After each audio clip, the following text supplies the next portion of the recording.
Capítulo 8 A Sombra de Luthor, Parte 1. Enquanto a metrópolis respirava um suspiro coletivo de alívio e admiração pelo recém-chegado Superman, um resgate épico na Ponte da Liberdade que havia acendido um fogo de esperança há muito esquecido, outra força poderosa, infinitamente mais terrena e calculista, observava o desenrolar dos acontecimentos. Essa força, fria e repleta de uma antipatia visceral, não vinha das estrelas cintilantes, mas sim do pináculo da própria pirâmide humana, Alexander Lex Luthor. A introdução e a presença de Lex Luthor não poderiam ser mais contrastantes com o nascimento iluminado e altruísta do herói. Sua sede, a LexCorp Tower, era menos um edifício e mais uma declaração de intenções. O epítome da megalomania arquitetônica. Não se tratava de um arranha-céu. Era um monolito futurista de poder bruto e arrogância polida, projetado para dominar a paisagem. O prédio era inegavelmente o mais alto em Metrópolis, sua superfície de vidro espelhado de quartzo negro não refletindo a cidade, mas sim distorcendo o céu, como se a luz e o azul existissem apenas para serem refratados e subjugados pela sua própria superioridade. De onde se olhava, parecia que a metrópole inteira fora construída ao redor dele, obrigada a reverenciá-lo. Ali, no pináculo do poder corporativo e da genialidade científica inigualável, residia a mente mais perigosa e ressentida da Terra. Luthor não era meramente um empresário de sucesso, daqueles que colecionam fortunas. Ele era o autoproclamado salvador da humanidade. Um gênio convicto que acreditava possuir o direito inato e não negociável de controlar o destino do planeta. Sua ferramenta não era a força bruta, mas sim a inteligência, o capital e a disciplina implacável. Sua careca brilhante sob as luzes de LED frias e seu terno de corte impecável em Savile Row, cor de carvão sem uma única ruga, eram símbolos de sua ordem interna, de sua precisão quase robótica e de sua crença inabalável na supremacia absoluta da inteligência humana sobre qualquer outra coisa. O idealismo ingênuo de Superman, a crença quase folclórica na bondade inerente, a intervenção altruísta e desinteressada, era o anátema, o oposto direto da filosofia darwinista, impiedosa e ultra-racional de Luthor. O herói era a luz forte e repentina que vinha, não para aquecer, mas para expor a longa e profunda sombra de Luthor. Lex Luthor estava imerso em sua sala de reuniões privadas, um espaço que parecia ter sido projetado para a observação e a dominação.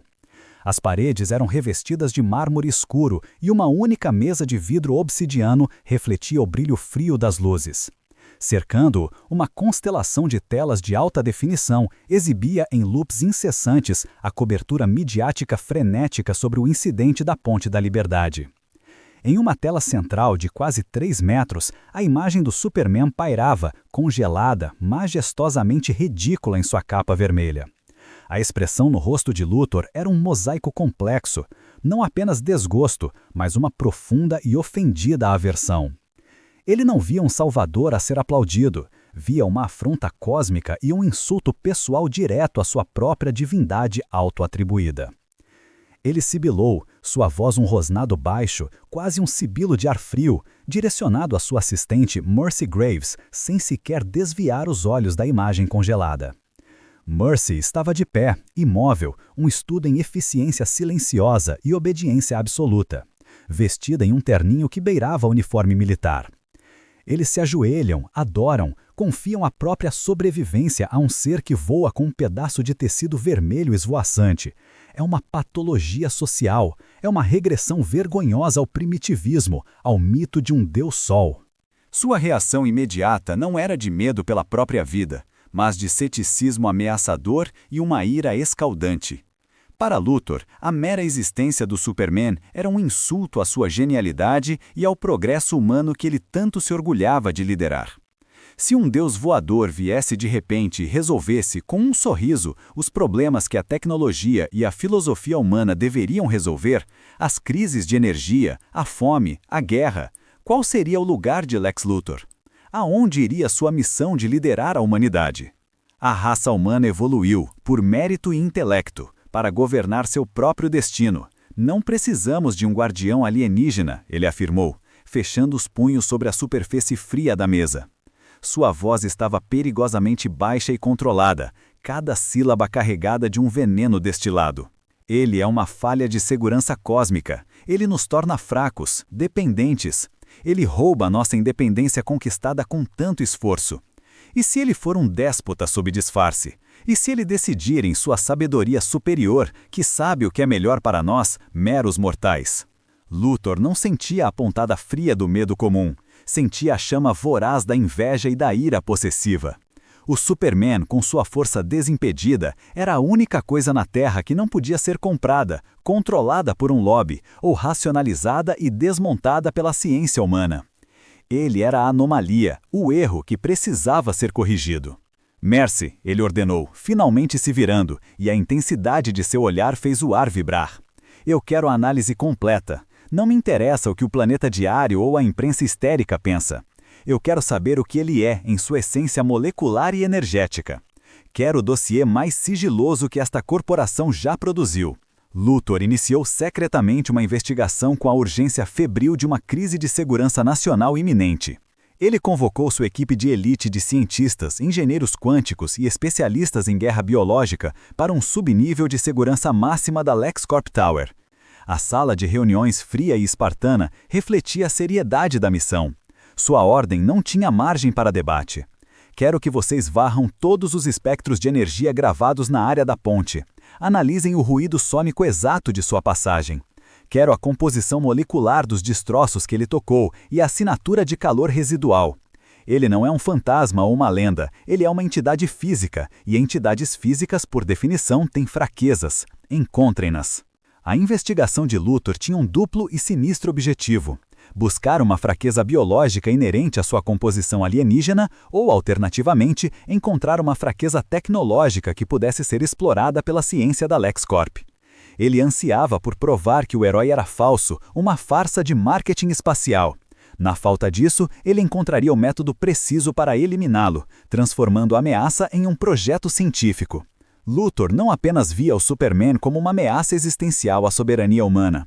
Ele via um obstáculo a ser removido para que a humanidade, sob a única liderança inteligente e capaz, a de Luthor, pudesse finalmente florescer sem a condescendência de um alienígena.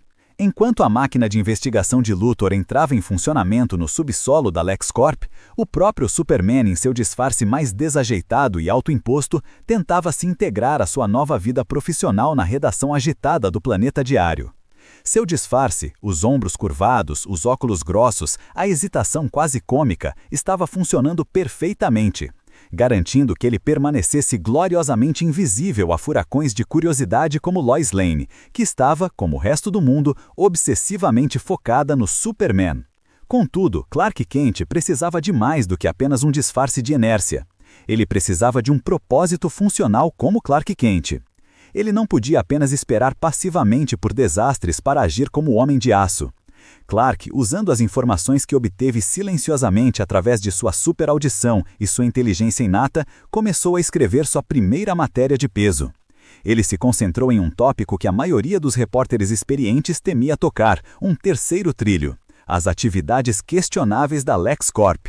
Sua matéria não atacava Lex Luthor diretamente. Clark era novo demais para uma cruzada tão aberta, mas expunha as práticas de descarte de resíduos tóxicos de uma subsidiária periférica da LexCorp, uma prática que estava silenciosamente envenenando trechos do rio Metrópolis. O artigo, minuciosamente cheio de fatos e dados coletados com precisão super-humana, mas com um toque de indignação moral inegável que Clark não podia evitar imprimir, foi publicado discretamente na página 4. A manchete, embora pequena, carregava um peso moral: a sombra no rio, o preço oculto do progresso da LexCorp. A publicação do artigo, embora sutil e enterrada, foi o primeiro estopim de um conflito muito maior. A LexCorp era a força intocável, o colosso econômico. O artigo de Clark, mesmo que pequeno, era a primeira e irritante lasca de gelo quebrando a superfície de sua intocabilidade. Essa matéria, indiretamente, quase por acidente, atraiu a atenção de Luthor para o jornalista desajeitado. Luthor, absorvido em sua caçada ao deus alienígena, foi forçado a lidar com a irritação mundana. Seus advogados corporativos, treinados para a intimidação máxima, exigiram imediatamente uma retratação completa de Perry White. "Quem é esse Clark Kent?", rosnou Luthor, folheando o exemplar do Planeta Diário com a matéria de página 4. Ele beliscou a ponte do nariz com um gesto de impaciência profunda. "Um fazendeiro de terno que escreve sobre o nosso controle de poluição? Isso é um desperdício flagrante de tempo e papel. Diga ao Perry White para manter o garoto na coluna de jardinagem ou de previsão do tempo. Eu tenho problemas reais para resolver." Mas o nome de Clark Kent ficou, como um grão de areia na engrenagem perfeita de sua mente, gravado na memória de Luthor. Era uma pequena, irritante anomalia. Luthor respeitava o poder acima de tudo, e Clark estava atacando sutilmente, mas perigosamente, o coração do poder de Luthor, sua reputação de integridade. Enquanto a investigação secreta de Luthor se aprofundava nas propriedades espectrais do Superman, ele lançou sua campanha mais poderosa, a campanha de relações públicas para moldar a opinião pública. Luthor usou seus vastos recursos midiáticos, a rede de canais de notícias e jornais sob sua influência, para iniciar um debate público feroz e cuidadosamente orquestrado sobre o Superman. Ele apareceu em todos os principais talk shows e canais de notícias, sempre com a mesma mensagem central, repetida com variações frias e racionais. "Eu não duvido de suas intenções benevolentes", Luthor diria à câmera, sua expressão estudada e sincera, o sorriso frio. Ele falava como um cientista preocupado, não como um vilão. Mas eu pergunto à nação, a quem este Superman responde? Que tipo de poder absoluto, desregulado e com força para destruir cidades inteiras pode ser confiável sem supervisão? A resposta, meus amigos, nenhum. Luthor começou a rotulá-lo com termos clínicos, uma ameaça alienígena descontrolada e um vetor de risco existencial. Este ser não é humano. Ele vem de fora de nossa biosfera, de uma fonte desconhecida. Ele não joga ou se limita pelas nossas regras. Ele é essencialmente uma arma biológica ambulante vagando pelo nosso céu sem checklist. Ele é um invasor não convidado, um vírus na nossa sociedade. Devemos louvá-lo e erguer estátuas para ele, ou devemos exigir sua rendição imediata para análise, catalogação e, acima de tudo, para contenção? Apenas um tolo perigosamente ingênuo escolheria o primeiro caminho. Sua campanha de desconfiança era dolorosamente eficaz. Luthor apelava ao medo primário e inerente da humanidade pelo desconhecido, pela força incontrolável. Eliminava a confiança pública no herói, sugerindo que o Superman era a antítese do progresso científico humano e uma ameaça direta à soberania e independência do homem. A retórica de Luthor era um ataque frontal à própria filosofia que Clark havia aprendido com Jonathan Kent, que o poder deve ser usado para ajudar e para inspirar, não para governar ou intimidar. O Superman era o símbolo da esperança renascida. Luthor era o pregador eloquente e sofisticado da dúvida e da autopreservação. O cenário estava montado. O herói havia chegado e a sombra calculada e inteligente de seu arqui-inimigo se estendia, longa e ameaçadora sobre Metrópolis. A guerra estava prestes a ser travada, não apenas nas ruas, com punhos e explosões, mas primariamente na mente e no coração da humanidade. Capítulo 8. A Sombra de Luthor, Parte 2. A caçada de Lex Luthor ao ser que a mídia insistia em chamar de Superman não era movida por uma vingança passional ou uma sede de sangue descontrolada. Para Luthor, a emoção era uma falha de software. Sua motivação era puramente científica e, em sua visão distorcida, uma necessidade premente de reafirmar a ordem natural da Terra, onde o intelecto humano deveria ser supremo. Ele precisava de dados concretos, de números que pudessem ser quantificados e, a partir deles, de um plano de contingência. No entanto, o céu de Metrópolis estava agitado demais com a histeria midiática e a observação amadora para que ele pudesse obter leituras claras do herói. Em seu centro de comando, nas profundezas da LexCorp Tower, Luthor parecia um maestro regendo uma sinfonia de vigilância. Através de seus satélites de observação em órbita baixa, equipados com algoritmos de varredura projetados especificamente para detectar anomalias energéticas não terrestres, ele finalmente encontrou o que procurava. A busca por um rastro do alienígena era incessante.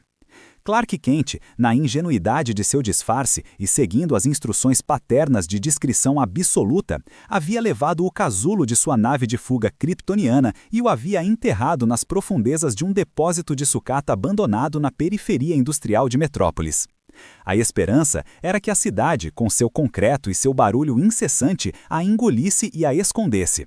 No entanto, a engenharia kryptoniana, mesmo desativada e submersa, emitia um sutil, mas único, traço de energia residual. Uma assinatura espectral que dissonava de todo o ruído geológico e tecnológico da Terra. O sistema de LexCorp, calibrado para ignorar o familiar e focar no único, detectou a assinatura. Não era uma ameaça de força bruta, era a assinatura residual de uma tecnologia que não pertencia ao planeta. O que é isso? Luthor perguntou, batendo levemente com a ponta do dedo na leitura no mapa holográfico que flutuava no ar. A voz estava impregnada de uma curiosidade científica mais intensa do que a raiva inicial. A uma profundidade de 40 metros, uma anomalia, uma assinatura de energia que não corresponde a nada em nossos vastos bancos de dados. Não é urânio, não é titânio, é um artefato, um metal exótico, uma cápsula. O gênio sináptico de Luthor fusionou com uma velocidade terrível, ligando os pontos com lógica inexorável. Artefato alienígena enterrado, aparição repentina de alienígena voador, igual à fonte de sua origem. Não o toquem, ele ordenou, o tom agora totalmente autoritário, cortando qualquer sugestão de escavação imediata. Seus cientistas recuaram, cientes da seriedade. Este artefato é mais do que um achado, ele é a chave. Ele irradia uma frequência de energia que será irresistível para o nosso hóspede kryptoniano. Como um sino para um cão, ele não poderá ignorar a chamada de seu lar ancestral. Luthor, um mestre da guerra psicológica e tecnológica, decidiu usar a nave soterrada por Clark como uma isca perfeita. Ele não a desenterraria, ele a usaria como um farol para o teste. Ele modificou um de seus satélites militares desativados, rebatizando-o de Agente Sombra, programado para emitir uma frequência específica que, combinada com a energia residual da nave enterrada, criaria um pulso eletromagnético gigantesco no centro da cidade. Não apenas um pulso, mas uma tempestade de energia no coração de Metrópolis. Seria um pulso poderoso o suficiente para danificar gravemente qualquer tecnologia convencional, fritando chips e desorientando sistemas de comunicação. Mas, crucialmente, seria um pulso que gritaria a atenção para um ser com superaudição e uma sensibilidade alienígena a essas energias. A armadilha física seria montada no local mais visível e representativo de seu poder, o pináculo da LexCorp Tower. O primeiro encontro indireto entre os dois, o intelecto mais perigoso da Terra e o poder alienígena, foi orquestrado com uma frieza cirúrgica. Em seu bunker subterrâneo, a 3 andares abaixo do solo da LexCorp, Luthor acionou o pulso. O efeito não foi visível como uma explosão, mas foi profunda e instantaneamente sentido. No centro financeiro, um gemido agudo e inaudível para a maioria vibrou no ar. Os sistemas de energia de quarteirões inteiros enlouqueceram por um instante de 5 segundos. Alarmes de carros dispararam em uníssono caótico, semáforos piscaram em código de erro vermelho e verde, e a rede celular sofreu um lapso de comunicação que causou um silêncio assustador, seguido de um pânico histérico e disperso. Luthor forjou imediatamente um cenário de crise máxima. Ele espalhou, através de seus canais de comunicação midiática controlados e da segurança de sua própria torre, a notícia falsa de que um de seus reatores de fusão experimentais no telhado havia sido comprometido por uma interferência eletromagnética maciça, ameaçando explodir e nivelar 10 quarteirões da cidade em questão de minutos. Superman, que estava em seu apartamento minúsculo e anônimo, tentando ignorar a máquina de escrever barulhenta de Lois Lane, sentiu a anomalia energética como uma dor de cabeça em frequências que ele não conseguia nomear. Ele ouviu o pânico da multidão, uma onda de medo sônico vindo de todas as direções, e sobreposta a ele, a frequência específica do sinal que parecia gritar ajuda desesperada no topo da LexCorp Tower. Ele sabia que o perigo era real, mesmo que a causa e a natureza fossem obscurecidas pela desinformação. A vida humana estava em risco e isso era tudo o que importava. Clark não hesitou. Em um piscar de olhos, o repórter desajeitado se transformou no Homem de Aço. Ele se lançou ao céu noturno, atravessando a cidade em um borrão vermelho e azul que mal arrastou o ar atrás de si. O som de sua passagem era um trovão concentrado que apenas aqueles que olhavam para o lugar certo no momento exato podiam detectar.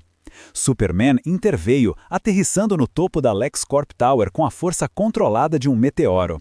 Ele encontrou fumaça densa que cheirava a produtos químicos de teatro, sirenes berrando em um frenesi desnecessário e uma equipe de segurança da LexCorp agindo de forma excessiva e teatral, gesticulando em pânico falso em direção a uma estrutura metálica. Mas assim que Superman usou sua supervisão, um raio de luz concentrado de seu olhar, atravessando o metal e a fumaça, ele parou, seu corpo ficando imóvel. O reator não era um reator de fusão. Era um modelo de demonstração antiquado e inerte, cheio de luzes piscantes inofensivas. A fumaça era de fato pirotecnia de palco. O pânico dos seguranças era uma atuação ensaiada, mal feita. Superman, com sua mente aguçada processando a dissonância entre o sinal de perigo genuíno e a cena montada, percebeu a situação com uma clareza gelada. A situação era uma armadilha friamente calculada. Não havia vítimas reais ou perigo iminente. Havia apenas uma configuração de sensores ópticos, leitores de espectro e equipamentos de leitura altamente sensíveis espalhados por todo o telhado, todos estrategicamente apontados para a área onde ele havia pousado. Ele está nos testando. O pensamento passou pela mente de Superman com um calafrio de reconhecimento. Ele se lembrou das palavras de seu pai biológico, Jor-El, sobre a traição da ciência e o perigo do intelecto descontrolado. A mente por trás disso era incrivelmente perigosa e ele sabia que só poderia ser um homem, o único que havia se manifestado contra ele publicamente. O teste não demorou a se manifestar. Não era uma tentativa de assassinato, mas uma coleta de dados de alta precisão. A armadilha era projetada para testar seus limites de força e, mais importante, sua resistência biológica à agressão humana. Do chão, a 70 metros abaixo, Luthor, dentro de um bunker de segurança revestido de chumbo, observava tudo com a satisfação controlada de um entomologista observando um espécime raro em uma placa de Petri. As telas em torno dele exibiam dados em tempo real sobre a pressão do ar, a temperatura da pele do alvo e a distorção do campo magnético circundante. De repente, a própria LexCorp Tower começou a se defender. 6 robôs de segurança de última geração, cada um com mais de 3 metros de altura, armados com armamento avançado de plasma e projéteis cinéticos revestidos de titânio, emergiram das paredes do telhado em um ruído metálico. Eles cercaram o Superman em uma formação de combate. Eles eram lentos, desajeitados em comparação com a agilidade do herói, mas claramente projetados para infligir o máximo de dano. "Vamos ver o quão invulnerável você, Superman", murmurou Luthor para o microfone, seu sorriso de escárnio se alargando. Seus dedos deslizaram sobre um painel de controle tátil, acionando o ataque. O confronto físico foi breve, brutal e incrivelmente esclarecedor para Luthor. O armamento de plasma ricocheteava no peito do Superman, emitindo faíscas inofensivas que pareciam esmagar-se contra um campo de força invisível. Os projéteis cinéticos se achataram contra sua pele em thuds surdos, caindo no chão como moedas amassadas. Ele não precisou de força bruta destrutiva, ele usou a precisão e a velocidade. Em um borrão azul que o olho humano mal conseguia registrar, Superman desativou o primeiro robô. Ele arrancou seu braço de plasma com a facilidade de quem colhe uma maçã e desmantelou o autômato com um toque preciso no sistema central, transformando a armadura avançada em sucata em menos de 1 segundo. Os outros robôs foram neutralizados com uma série de golpes calculados que visavam os pontos mais fracos de sua armadura. No entanto, a armadilha não era sobre vencer a luta, era sobre coletar dados. Durante o breve, mas intenso confronto, os sensores de Luthor mediram a força de impacto devolvida pelo corpo de Superman a cada projétil, a taxa de regeneração de seu tecido, que era 0, um fato decepcionante pois ele não foi ferido, e, crucialmente, a assinatura energética que ele emitia ao usar a supervelocidade e a força concentrada. Mais importante ainda, Luthor obteve o que realmente queria, uma pequena peça de metal do primeiro robô, que havia sido vaporizada por um raio acidental de visão de calor que Clark usou para se proteger momentaneamente de um pulso de energia. Vaporizado, sibilou Luthor, seus olhos fixos na leitura de um fragmento de dados que mal existia. Um calor de mais de 5.000 graus Celsius. E o mais importante, um traço minúsculo de metal fundido com o calor. Uma amostra de energia residual que não existe em nenhuma tabela de elementos terrestres. Nós o temos. Superman, tendo neutralizado a ameaça robótica, olhou para baixo em direção ao coração da LexCorp Tower, a um ponto específico que sua audição e visão podiam identificar como um bunker isolado. Ele sabia que Luthor estava lá, observando cada movimento, registrando cada reação. O telhado da LexCorp, projetado para amplificar sinais para comunicações via satélite, emitia um sinal de rádio claro e sem criptografia. A troca de palavras foi fria e direta, um desafio intelectual. A voz de Lex Luthor, modulada por alto-falantes de frequência perfeita, preencheu os tímpanos de Superman vindo de todos os cantos. Era uma voz que não tremia, que era puro controle. Fascinante! Devo admitir, você é robusto, disse Luthor, com um tom que beirava a admiração acadêmica, mas que era recheado de escárnio. O reator, como você deve ter notado, estava perfeitamente seguro. Eu apenas queria ter uma pequena introdução formal, Superman. Quem é você? Perguntou Superman, sua voz calma e firme, mas carregada com a autoridade de quem não aceitava o jogo. Eu sou o futuro desta cidade. Eu sou o homem que garante que a humanidade tenha o controle, o destino e o poder de moldar o seu próprio amanhã, respondeu Luthor, a arrogância pingando em cada sílaba. Eu sou Lex Luthor. E você, alienígena, é uma variável que eu não tolero na equação da nossa evolução. Luthor então fez sua primeira ameaça velada, uma promessa que era mais perigosa do que qualquer míssil. Eu vi o que você fez hoje, e eu vi o que você é. Eu lhe dou um aviso, Superman. Volte para o seu sol amarelo e deixe-nos em paz para construirmos nosso próprio império. Se você for uma ameaça, eu irei expô-lo e caçá-lo como um verme. Se você for um salvador, eu o derrubarei e provarei que você é falso. A humanidade não precisa de muletas cósmicas. Eu não sou seu inimigo, Luthor, disse Superman. Eu estou aqui para ajudar e proteger. Eu estou aqui para servir. Eu decido o que é útil, alienígena, e eu estou declarando guerra à sua existência. Você é uma afronta à lógica, à razão e à própria soberania da espécie humana. E eu vou encontrar o seu ponto fraco. E quando o fizer, eu vou esmagá-lo, para o bem de toda a humanidade, para provar que a mente pode vencer o músculo. A comunicação foi cortada com um clique seco e definitivo. Superman ficou em pé no telhado, sua capa vermelha chicoteando no vento forte. Ele havia encontrado seu primeiro e mais perigoso adversário. A ameaça não era física, não era um monstro, mas intelectual. E o inimigo era a própria arrogância humana, personificada em um gênio careca e de terno impecável.